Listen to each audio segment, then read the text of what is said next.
عليكم ورحمة الله وبركاته। ওয়ালাইকুম আসসালাম ওরহমতুল্লাহি ওবরাকাতুহু।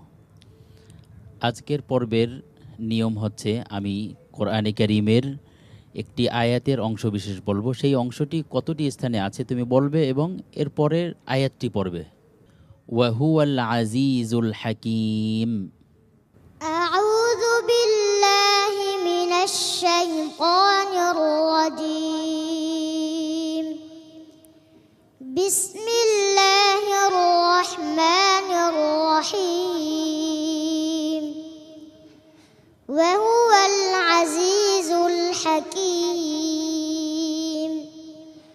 ولو يعجل الله للناس الشر استعجالهم بالخير ولو يؤاخذ الله الناس بظلم